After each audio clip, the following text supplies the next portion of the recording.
আর পারা যায় না, এই জীবনটা একদম তিতা হয়ে গেল। সকাল থেকে রাত পর্যন্ত শুধু নেই আর নেই। আমার কপালটাই যদি পোড়া না হতো তাহলে কি আর এ বাড়িতে বিয়ে হয়? চুপ করো মিস্ত্রি, লোকে শুনলে কি বলবে? স্বামীরা ঘরে ফিরলে তাদের গরম ভাত খেতে দেব, সেটাই তো শান্তি। রাখো তো তোমার শান্তি। শান্তি কি আর চাল আর ডাল কিনে আনবে? আমার বোনেরাও আমার মতো একই ঘানিতে পড়েছে।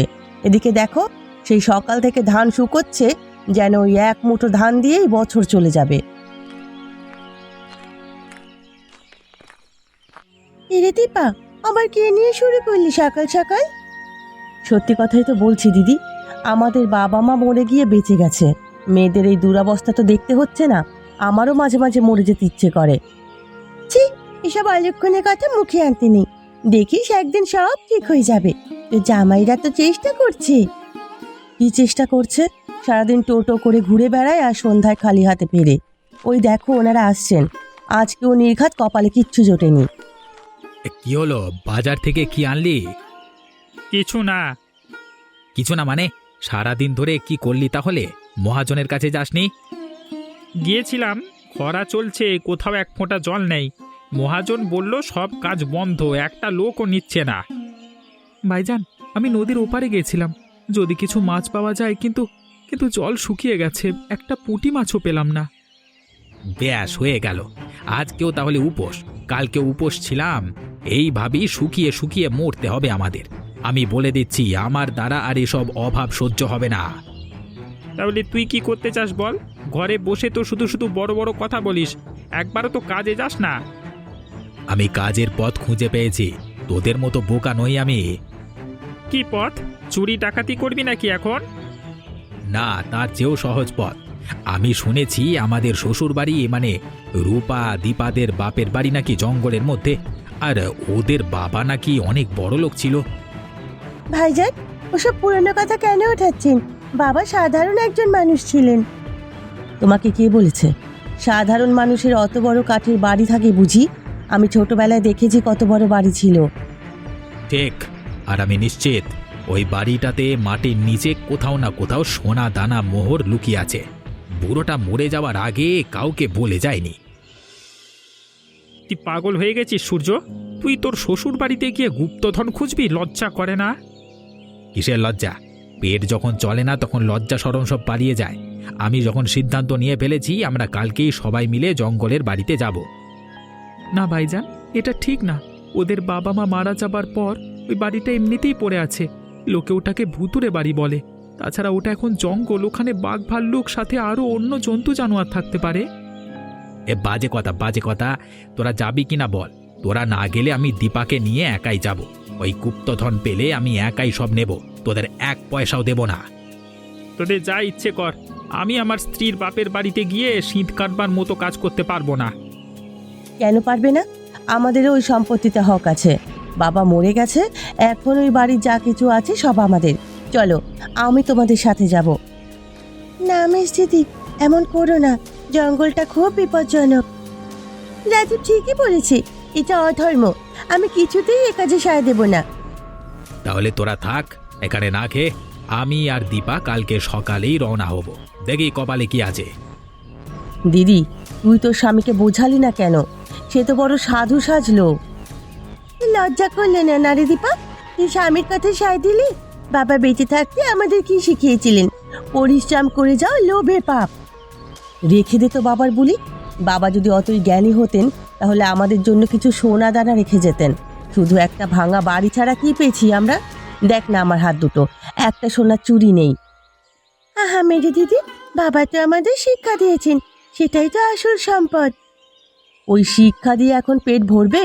দেখিস, আমি আর সূর্য যখন মোহরের কলসি নিয়ে ফিরবো তখন তোদের এই বড় বড় কথা আর বেরোবে না। তুই একা যাবি ওই জঙ্গলে? তোর ভয় করে না? ভয় তো করে, কিন্তু অভাবের ভয়ের চেয়ে বেশি নয়। তুই যদি ভাইজানকে রাজি করাতে পারিস তাহলে সবাই মিলে গেলেই ভালো হয়। যা পাওয়া যাবে তিনজনে ভাগ করে নেব। আমি গুপ্তধনের লোভে যাব না। তবে তবে কি? তোরা একা গেলে যদি কোনো বিপদে পড়িস, সূর্য যা মাথা গরম, আর তুইও বোকা। তাছাড়া বাবা মায়ের বাড়িটা কতদিন ধরে ওভাবে পড়ে আছে, ভুতুরে বাড়ি বলে বদনাম রটেছে। হ্যাঁ দিদি, চলো না সবাই যাই। এই সুযোগে আমরা বাপের বাড়িতে একটু পরিষ্কার করে আসবো, বাবার সেই স্মৃতিটুকু। হয়তো তোরা ঠিকই বলেছিস, গুপ্তধনের জন্য নয়, কিন্তু পরিবারের সবার একসাথে থাকাটা দরকার। সূর্য একা গেলে যদি কিছু হয়, আমরা নিজেদের রক্ষা করতে পারবো না। তাহলে তুই রাজীব ভাইকে রাজি করা, বল গুপ্তধন না আমরা বাড়িটা দেখতে যাচ্ছি। তাই বলবো, চল ঘরে চল, আজ রাতেই যা হোক একটা ফয়সলা করতে হবে। আর কত দূর? আমার পা দুটো ছিঁড়ে গেল। উফ, কি জঙ্গল রে বাবা! আমার শাড়িটাও কাটায় আটকে গেল। দেখো তো মশাগুলো কেমন রক্ত চুষে খাচ্ছে। এর চেয়ে তো আমাদের ওই ভাঙা ঘরই ভালো ছিল। এই চুপ করো, চুপ করো। সোনার কলসির কথা ভাবো, তাহলে আর এই কষ্ট গায়ে লাগবে না। আস্তে কথা বল, এটা জঙ্গল, এখানে বন্য জানোয়ার থাকতে পারে। বাহ, জঙ্গলটা কি সুন্দর, কত রকম পাখি ডাকছে। সুদীপা, ওই ফুলটা দেখো কি সুন্দর লাল। হ্যাঁ, খুব সুন্দর। বাবা বলতেন এই জঙ্গলে নাকি অনেক ঔষধি গাছ আছে। রাখো তো ওষুধি গাছ, আমরা এসেছি গুপ্তধন নিতে, পাতা গাছপাতা এসব নিতে নয়। যত সব। কি কি কি কি ওরা বাঘ? পালা পালা! একটা খরগোশ। উফ, আমি তো মরিয়ে গেছিলাম রে বাবা। ভাইজান, তুমি তো ভাবিকে ফেলেই পালাচ্ছিলে। আরে আমি তোকে বাঁচাতে অন্যদিকে যাচ্ছিলাম, মানে আর নাটক করিস না তো, চল। ওই যে বড় বট গাছটা দেখা যাচ্ছে, রূপা বলেছিল ওই গাছটার পরেই ওদের বাড়ি, আর সামান্য পথ। আমার আর এক পা চলার ক্ষমতা নেই, আমার তেষ্টা পেয়েছে।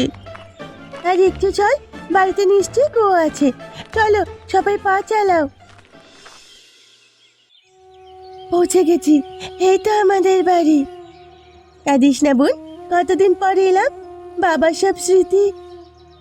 বাড়ি তো বেশ বড়, এদিক ওদিক দেখো কোথাও খোঁড় বা দাগ আছে কিনা। ওই তো কুয়ো, চলো দেখি ভেতরে কিছু আছে কিনা। হ্যাঁ, গুপ্তধন তো কুয়োর ভেতরেই লোকে রাখে। দাঁড়াও, আমি একটা লম্বা লাঠি নিয়ে আসি। সূর্য থাম, এটা তো শ্বশুর বাড়ি, এখানে এসে এই অসভ্যতা করবি না। আগে আমরা সবাই মিলে বাড়িটা থাকবার মতো পরিষ্কার করব, তারপর অন্য কথা। আবার ওই বড় বড় কথা? আরে বাবা, পরিষ্কার তো করবই, কিন্তু আগে মালপত্রগুলো কোথায় আছে সেটা দেখি। তোর মাথায় কিচ্ছু ঢুকবে না। রূপা, সুদীপা, তোমরা ঘরের ভেতরটা দেখো, সাবধানে, সাপখোপ থাকতে পারে। আমি আর ঋষি বাইরের জঙ্গলটা পরিষ্কার করছি।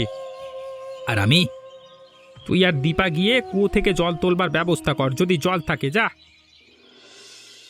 আহা, কত স্মৃতি এই ঘরটায়। দিদি মনে আছে ওই কোণে আমরা বসে পুতুল খেলতাম? হ্যাঁ, আর বাবা ওই চেয়ারটায় বসে বই পড়তেন, মা রান্নাঘর থেকে পিঠে ভেজে আনতেন। এগুলো মা নিজের হাতে সেলাই করেছিলেন। এই ঘরটা দেখ, এই মেজের তলায় কিছু একটা থাকতে পারে। কি করে বুঝলে? দেখছিস না, এখানকার কাঠটা কেমন যেন আলগা। দাঁড়া দাঁড়া, শাবলটা আনি। পেয়েছি পেয়েছি! আমি বলেছিলাম এই বাড়িতে কিছু আছে। দেখেছিস দাদা, আমি যা বলি তা ঠিকই হয়। এখন তোরা সবাই মিলে এটা তোল, এর ভেতরে মোহর আছে।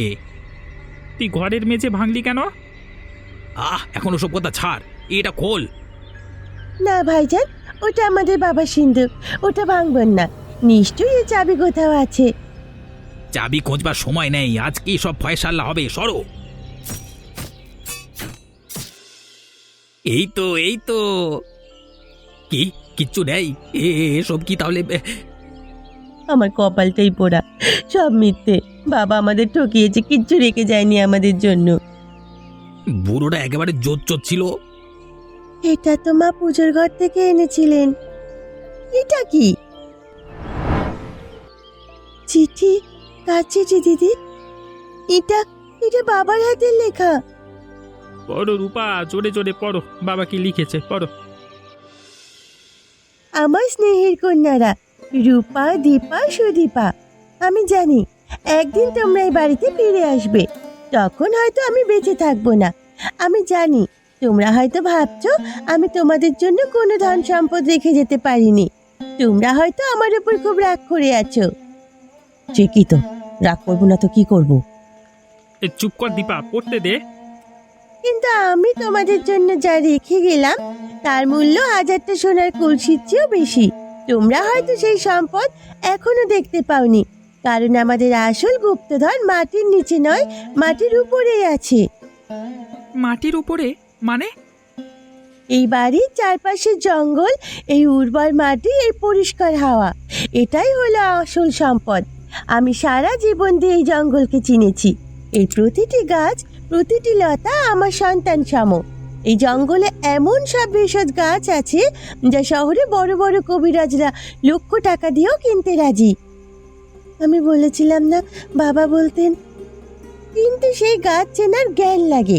সেই জ্ঞান আমি রেখে গেলাম এই সিন্ধুকের পুঁথিগুলোতে। এই পুঁথিগুলোতে সব লেখা আছে, কোন গাছ কি কাজে লাগে, কোন মাটিতে কোন ফসল ফলালে তা সোনায় পরিণত হয়, মৌমাছি পালনের উপায়, স্বাদ তৈরির রহস্য সব আমি লিখে রেখেছি। ঋষি, পুঁথিগুলো? তোমাদের স্বামীরা যদি পরিশ্রমী হয় আর আমার এই জ্ঞানকে কাজে লাগাতে পারে, তবে এই জঙ্গল তোমাদের রাজার মতো করে রাখবে।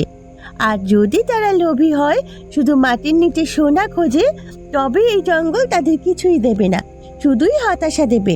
আমার আশীর্বাদ তোমাদের সাথে রইল। ইতি তোমাদের বাবা। কিরে, কি পেলি? আমি ওইদিকে জঙ্গল থেকে এরকম বুলো আলু এনেছি।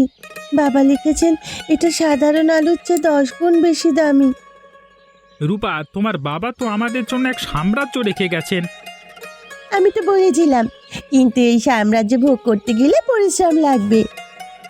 ধর এসব গাঁজাখুরি গল্প। গাছপাতা বেচে কেউ বড় লোক হতে পারে না। ওসব কবিরাজি এখন আর চলবে না। এসব ফালতু কাজে আমার সময় নেই।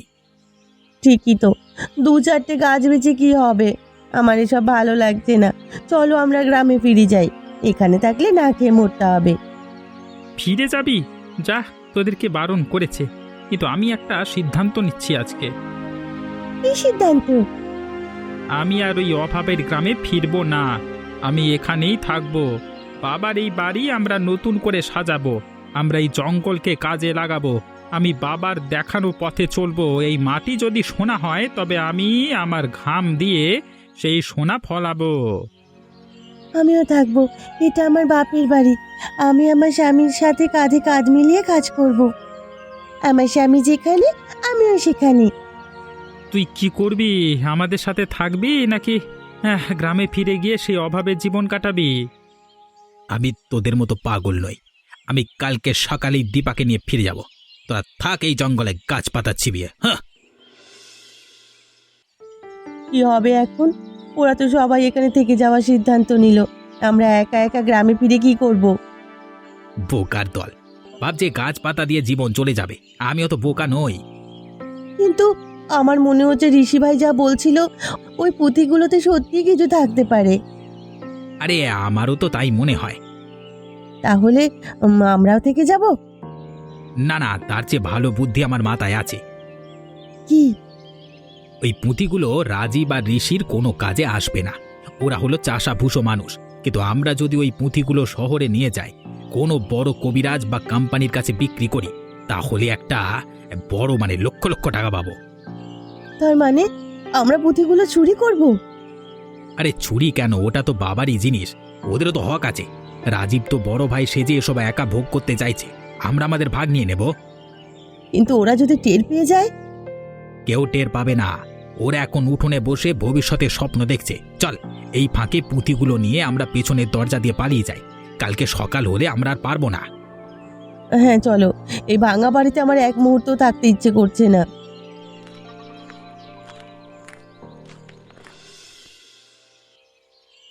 ঋষি, যা তো পুঁথিটা নিয়ে আয়। দেখি বাবা স্বাদ তৈরির ব্যাপারে কি লিখেছেন। আনছি ভাইজান। ভাইজান, পুঁথিগুলো তো নেই। নেই মানে? ভালো করে দেখ। আমি সব জায়গায় দেখেছি, যেখানে রেখেছিলাম সেখানে নেই। মেজো দিদি, ভাইজান, তোমরা কোথায়? ও মা, ওদের ঘরে দরজা তো খোলা। সর্বনাশ, তার মানে ওরা পুঁথিগুলো নিয়ে পালিয়েছে। ভাইজান, সূর্য ভাইজান আমাদের সাথে এই বিশ্বাসঘাতকতা করতে পারলো। বাবার শেষ স্মৃতিটুকু। এখন কি হবে? বাবা সব লেখা চলে গেল। আমরা তো আর কিছুই চিনি না, সব শেষ হয়ে গেল। না না, সব শেষ হয়নি।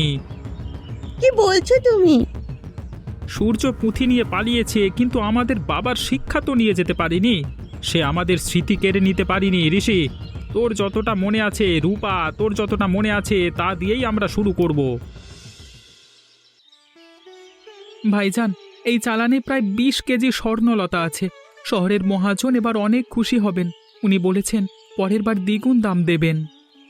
হ্যাঁ, আর ওই দেখ আমাদের বাগানের আমগুলো কত বড় হয়েছে। এ জঙ্গলের মাটি সত্যিই সোনা ফলায়। বাবার একটা কথাও মিথ্যে ছিল না। সুদীপা, দেখ তো চালের গুঁড়ো দিয়ে কি সুন্দর পিঠে বানালাম। আমাদের আর কোনো অভাব নেই। বাহ দিদি, কতদিন পর আমরা এমন আনন্দ করে খাচ্ছি, সব তোমাদের জন্য। না, এসব আমাদের 4 জনের পরিশ্রমে হয়েছে। বাবা উপর থেকে দেখে নিশ্চয়ই আশীর্বাদ করছেন। শুধু ভাইজান আর ভাবির কথা ভেবে মাঝে মাঝে খুব খারাপ লাগে। জানি না ওরা কেমন আছে। পুঁথিগুলো বেচে ওরা হয়তো অনেক বড় লোক হয়ে গেছে। ওদের কথা আর ভাবিস না ঋষি, ওরা লোভের পথে গেছে। আশা করি ওরা ভালো আছে। যেখানেই থাকুক ভালো থাকুক। এখন চল খেতে চল, অনেক কাজ বাকি। কি হলো, আবার কাশি? এই নাও, রুটিটা তুমি খাও। না, তুই খা, আমার খিদে নেই। আমাদের এ কি হাল হলো! সেই যে পুঁথিগুলো নিয়ে এলাম, ওই বদমাস কবিরাজটা আমাদের ঠকালো। আমি কি করে জানবো যে ওগুলো আমাদের ভাষা ছাড়া আর কেউ পড়তে পারবে না? বাবা সব এমনভাবে লিখে গেছে যে ওই জঙ্গল ছাড়া ওগুলোর কোনো মূল্য নেই। কবিরাজ তো মোটে 1000-5 টাকা দিল, তাও 2 মাসেই পুড়িয়ে গেল। এখন না আছে ঘর, না আছে খাবার, আর তোমার এই অসুখ করলো। বাবারে, এই শহরের ধোঁয়া সহ্য হয় না, আমার দম বন্ধ হয়ে আসছে। আমার খুব ভুল হয়ে গেছে সূর্য। আমি যদি দিদিদের কথা শুনতাম, যদি তোমার সাথে না আসতাম, ওরা নিশ্চয়ই এখন খুব ভালো আছে। হ্যাঁ, ওরা পরিশ্রমী আর আমি আমি লোভী। আমি আমার ভাইদের ঠকিয়েছি। চলো আমরা ফিরে যাই, দিদি নিশ্চয়ই আমাদের ক্ষমা করে দেবে। ওরা খুব ভালো। কোন মুখে যাব? আমি ওদের পুঁথি চুরি করেছি, ওদের সাথে বিশ্বাসঘাতকতা করেছি। না গেলে আমরা এখানে মরে যাব। আমি তোমাকে এভাবে মরতে দিতে পারবো না। চলো, কাল সকালেই আমরা রওনা দেব। যদি মরে যাই, ওই জঙ্গলের মাটিতেই মরবো। ওই দেখুন, কারা যেন আসছে। ভাইজান, দিদি, ও দিদি, আমাদের বাঁচা, আমরা না খেয়ে মরে যাচ্ছি। দীপা, তোর এ কি অবস্থা? আর ভাইজান? মেজো দিদি, কি হয়েছে তোমাদের? কেন ফিরে এলি সূর্য? এ ভাইজান, আমাকে ক্ষমা করে দাও ভাইজান। আমি লোভে পড়ে অন্ধ হয়ে গেছিলাম। আমি জানোয়ার হয়ে গেছিলাম। শহর আমাদের সব কেড়ে নিয়েছে, আমার বিক্রি হয়ে গেছি। আমাকে একটা সুযোগ দাও ভাইজান, একটা সুযোগ। দিদি, তোমার কথাই ঠিক। লোভে পাপ, পাপে বিনাশ। আমাদের শাস্তি আমরা পেয়েছি, আমাদের আর তাড়িয়ে দিও না। পুঁথিগুলো কোথায়? এই কবিরাজ রেখে দিয়েছে, বিনিময়ে 5000 টাকা দিয়েছিল আমাকে। তুই আমাদের শুধু ঠকাসনি রে, তুই তোর শ্বশুর মশাইয়ের জ্ঞানকেও অপমান করেছিস। আমি তোকে কোনো দিনও ক্ষমা করতে পারতাম না। কিন্তু তুই আমাদের ভাই ভাইজান। বাবা বলতেন ভুলের ক্ষমা আছে। হ্যাঁ, বাবা চিঠিতে লিখেছিলেন এই জঙ্গল সবাইকে ক্ষমা করে দেয়, সবাইকে আশ্রয় দেয়। আমরা যদি আমাদের ভাই বোনকে আশ্রয় না দিই, তাহলে বাবার শিক্ষায় বৃথা হয়ে যাবে। ওদের থাকতে দাও ভাইজান। দেখছো না মেজো ভাইজানের কি শরীর খারাপ। ঠিক আছে, আমি তোকে ক্ষমা করলাম, কিন্তু একটা শর্তে। কি শর্ত ভাইজান? আমি সব মানবো, সব মানবো। তোমার গোলাম হয়ে থাকবো সারা জীবন, সারা জীবন। গোলাম নয়, ভাই হয়ে থাকতে হবে। এই শ্বশুর বাড়ি আমাদের শিখিয়েছে পরিশ্রমী আসল সম্পদ। আজকে থেকে তোকেও আমাদের সাথে এই মাটিতে সোনা ফলাতে হবে। পারবি? পারবো, আমরা সব পারবো। তুমি যা বলবে তাই করব। আমি পারবো। পাপের প্রায়শ্চিত্ত করবো ভাইজান। আমি প্রমাণ করে দেব যে আমিও পরিশ্রম করতে পারি। তাহলে ওঠ, কালকে থেকে তোর নতুন জীবন শুরু। ঋষি দেখ, এবার ফলন গতবারের তুলনায় দ্বিগুণ হয়েছে। সব সূর্য ভাইজানের কৃতিত্ব। সে যেভাবে দিনরাত এক করে বাগানের যত্ন নিয়েছে, আমাদের সবার চেয়ে বেশি পরিশ্রম ওই করেছে। আমি শুধু আমার পাপের প্রায়শ্চিত্ত করবার চেষ্টা করেছি ঋষি। এ মাটি আমাকে নতুন জীবন দিয়েছে। দিদি, এই মাসের লাভ দিয়ে আমরা ঋষি আর সুদীপার জন্য নতুন কাপড় কিনবো। নিশ্চয়ই, বাবার আত্মা আজ শান্তি পেয়েছে। আমরা সবাই মিলে বাবার স্বপ্ন পূরণ করেছি। আমরা সবাই একসাথে আছে, এর চেয়ে বড় সুখ আর কি হতে পারে? হ্যাঁ, আমাদের এই শ্বশুর বাড়ি মানে জঙ্গলের ভেতরে আমাদের শুধু আশ্রয় দেয়নি গো, আমাদের লোভী থেকে মানুষ বানিয়েছে। ঠিক, গুপ্তধন মাটির নিচে থাকে না, গুপ্তধন থাকে পরিশ্রমে, সততায় আর পরিবারের ভালোবাসায়।